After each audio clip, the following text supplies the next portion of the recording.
My dear friend, if you're listening to me right now, I want to begin by saying this: you are not alone.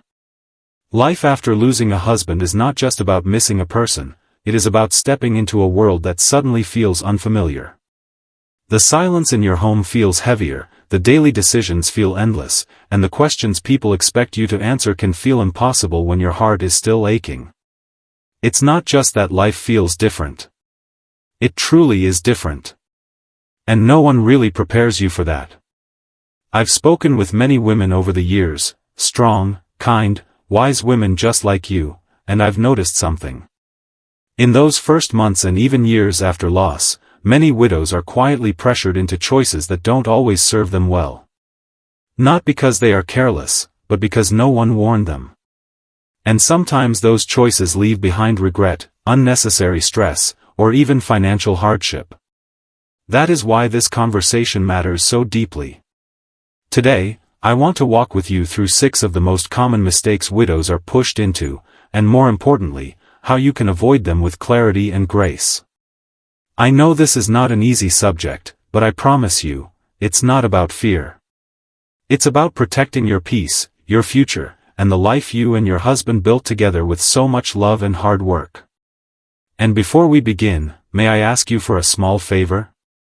In the comments below, I'd love for you to share one thing. What is the best piece of advice your husband ever gave you? His wisdom, his words, his love, they deserve to be remembered. By sharing them, you might not only honor his memory but also comfort another woman who needs to hear those words today. Point 1. Not updating legal documents and beneficiaries immediately. I know this might be one of the hardest things to think about right now.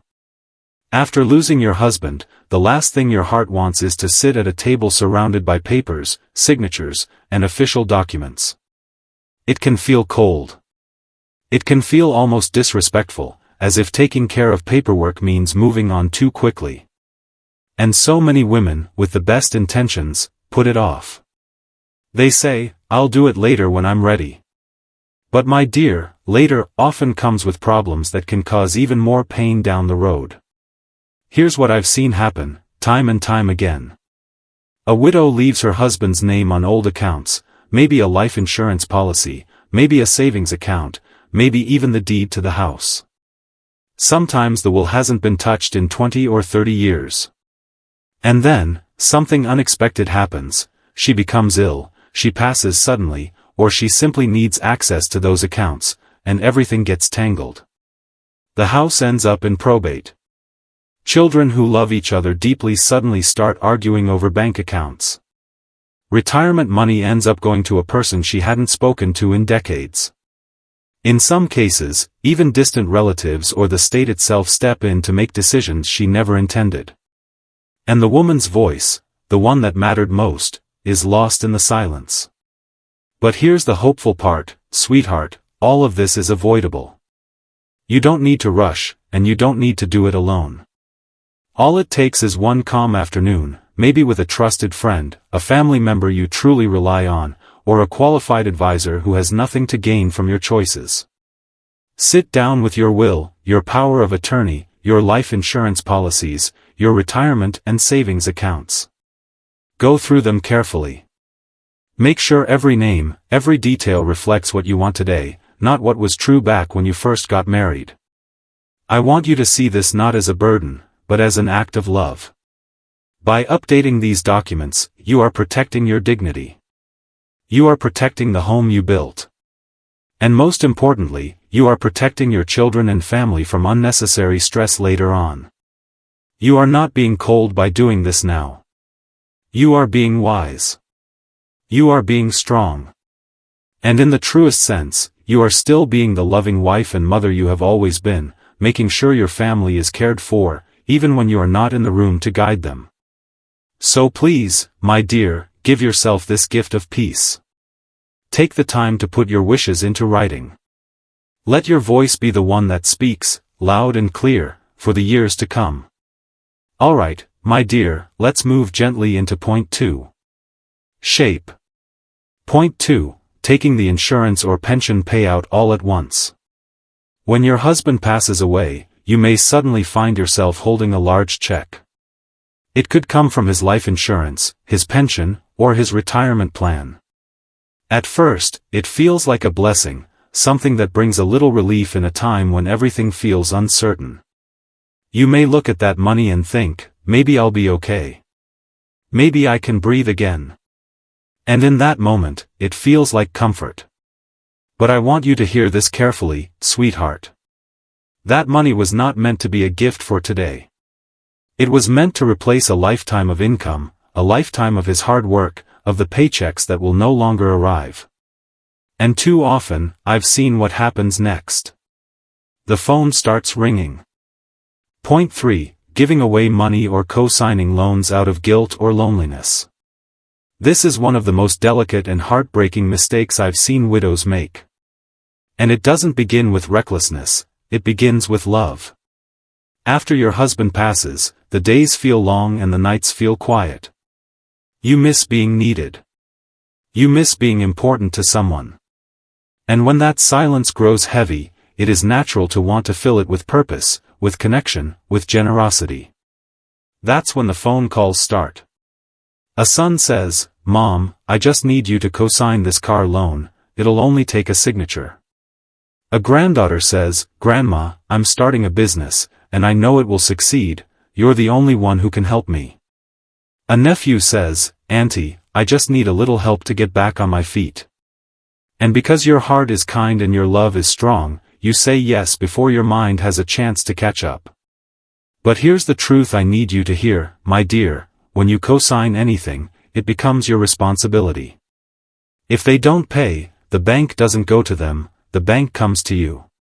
One missed payment, one broken promise, and suddenly your credit is damaged, your savings are at risk, and your peace of mind disappears. I have seen women lose their retirement cushion, even lose their homes, because of a single signature made out of love. And then there are the gifts. You may feel, what good is this money if I can't share it with the people I love? But money, sweetheart, does not buy closeness. It does not guarantee gratitude. In fact, when money becomes the thread tying people together, those relationships often unravel when the money runs out. And when you're the one in need later, those same people are not always there. You deserve to be generous, but you also deserve to be safe. You spent your whole life caring for others, raising children, supporting family, sacrificing for love. Now, it is not selfish, it is wise, to care for yourself first. Before signing any loan, before handing out a large gift, pause. Breathe. Ask yourself, if my husband were standing beside me right now, what would he want me to do? Would he want me to risk my security out of guilt? Or would he want me to protect what we built together so it can continue to care for me in the years ahead? I think you already know his answer. And deep down, you know yours too. Protect your safety. Protect your peace. Your love for your family is strong, but it should never come at the cost of your dignity and security. Point 4. Rushing to sell the house too soon. After your husband passes away, the house doesn't feel the same anymore. The walls are still standing, the furniture is still in place, but the air feels different. Every room holds memories, the chair by the window where he liked to sit, the slippers by the bed that no one has touched, the sound of his voice that still seems to echo in the quiet. The home that once felt warm and full of life can suddenly feel too heavy to bear. In those moments, it's natural to want relief. And people around you, sometimes even the ones who love you most, begin to offer advice. They might say, "This house is too big for you now. You don't need all this space. You should sell and move somewhere smaller, easier, cheaper."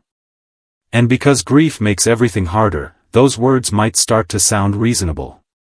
The kitchen feels too quiet, the bedroom feels too empty, and the thought of leaving it all behind can feel like a way to escape the pain.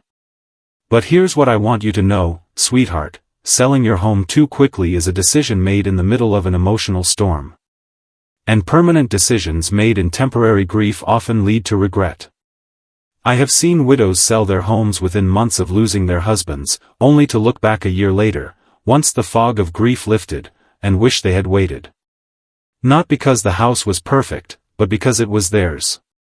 It held their love story, their family traditions, the ordinary moments that built an extraordinary life. That kind of space cannot be replaced easily. And unfortunately, when you rush, others may take advantage. Real estate agents might push for a quick sale. Buyers may offer less, knowing you want out. Even well-meaning family members might pressure you because they think they know what's best. In the end, you could lose tens of thousands of dollars, along with the comfort of the one place that truly held your life together. My advice is simple: give yourself time. You do not need to leave just because the house feels painful now. Sometimes, what you need is not a new address but a small change. Rearrange the furniture. Repaint a room. Start a little garden. Create a new corner that feels like yours, not just his. Let the house shift gently into a space that reflects the life you are still living. And when the time is truly right, whether that's a year from now or 5, you will know. You'll be ready to sell on your terms, with a clear mind, and with peace in your heart. Until then, let the house hold you as it once did. It may still have more comfort to give than you realize. Point 5. Trusting the wrong people with money. This is a mistake that often happens quietly, and many widows don't realize it until it's too late. When your husband passes away, everything about your daily life changes. Suddenly, you are the one responsible for bills, accounts, decisions, and all the paperwork that he may have handled before. And in that fragile time, when your heart is grieving and your mind is overwhelmed, people begin to appear. Some of them are family members you haven't heard from in years. Others are neighbors, friends, or strangers who show up with advice, guidance, or offers to help. They may speak gently. They may say things like, "You shouldn't worry about this right now. Let me handle it for you. You've been through enough." And because you're tired, because the weight feels heavy, part of you might want to say yes. It feels comforting to hand responsibility to someone else for a little while. But my dear, not everyone offering help has your best interests at heart. I have seen women lose everything they and their husbands built together, not because they were careless, but because they trusted the wrong person at the wrong time. Unscrupulous advisors, dishonest relatives, or smooth-talking strangers see a grieving widow as an opportunity. They count on your sadness. They count on your confusion. They count on you wanting to avoid one more burden. And before you know it, accounts are drained, investments are lost, and the safety you worked a lifetime to build disappears. That's why I want you to remember this: do not hand over control of your finances to anyone, not even family, without full transparency. Do not sign documents you don't fully understand. Do not let anyone pressure you with urgency or guilt. A good advisor will never rush you. A trustworthy person will never shame you. And anyone who truly loves you will take the time to explain things slowly, clearly, and in writing. You don't need to become a financial expert overnight. But you do need to give yourself permission to pause. To ask questions. To seek a second opinion, or even a third, if something doesn't feel right.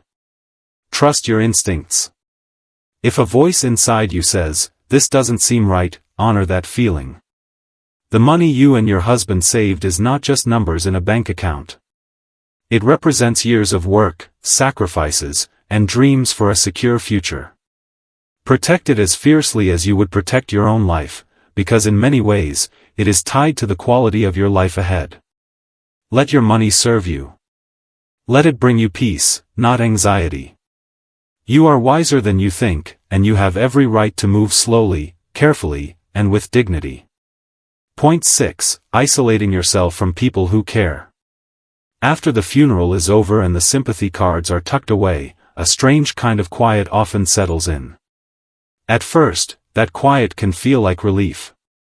No more visitors. No more planning. No more pretending to hold yourself together for everyone else. For a little while, you may even welcome the silence. But slowly, that quiet begins to change. The days stretch longer. The nights feel colder. And before you realize it, you start answering fewer phone calls, ignoring text messages, and saying, maybe next week, whenever someone invites you out. People around you understand at first. They want to respect your space. But over time, that space turns into distance, and distance turns into loneliness. Before long, it feels like you've built walls around yourself that are too high to climb over. And my dear, I want you to know this truth: those walls don't protect your heart, they trap it. Grief does need time, yes. But it also needs connection. You were not meant to carry this weight all on your own. Healing doesn't come from hiding.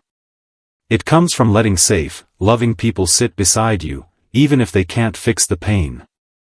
True friends, true family, the ones who care for you deeply, they are not tired of you. They are not burdened by your tears. They are simply waiting for you to open the door.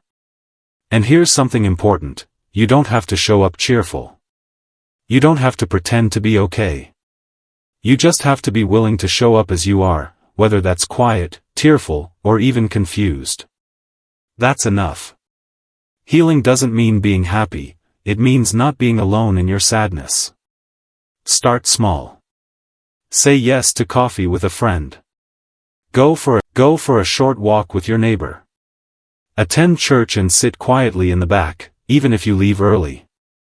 Join a small group, not because you feel ready, but because you deserve not to feel alone. The first time may feel awkward or empty, but if you try again, you'll notice something gentle begins to happen: the load feels lighter. You may find yourself telling a story about your husband, hearing his name spoken out loud, and realizing how comforting it is to be listened to. Grief will always be part of your journey, but connection makes it bearable.